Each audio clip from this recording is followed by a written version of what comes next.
నేను ఆ రోజు చూసిన దగ్గర ప్రతి రైతు మీ దగ్గరకు వచ్చి మాట్లాడి చాలా ఆప్యాయంగా ఇప్పుడు కూడా కదా, వాళ్ళకి ఇచ్చే భరోసా ఏంటి సార్? భరోసా అంటే నేను ల్యాండ్ కొనేటప్పుడు పేమెంట్ ఇష్యూ కాడ వచ్చేటప్పుడు నేను ముందే చెప్తాను, ఒక నెల లేట్ అయినా మీకు నేను కల్పిస్తాను అవసరం అయితే, లేదా ఇంట్రెస్ట్ ఇస్తాను, మీకు ఎక్కడ ఇబ్బందో చెప్పండి నేను క్లియర్ చేస్తాను.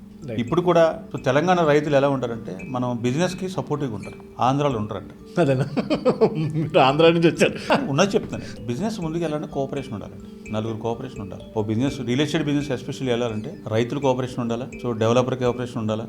ఎందుకంటే కస్టమర్ ఇసుకిస్తాడు, కస్టమర్ 100 అడుగుతాడు, అనిపించింది ఒకసారి అవసరమా ఈ కొనే ఇన్ని చేయాలనిపించింది, కానీ లేదు, మనం సర్వీస్ ఇవ్వాలి, ఓర్పుగా ఆలోచించేసి సర్వీస్ ఇచ్చి ప్రతి ఒక్కటి క్షుణ్ణంగా చూపించి క్షుణ్ణంగా వివరిస్తేనే ఎదటి పర్సన్ని మనం సాటిస్ఫై చేయాలి, కన్విన్స్ చేయాలి.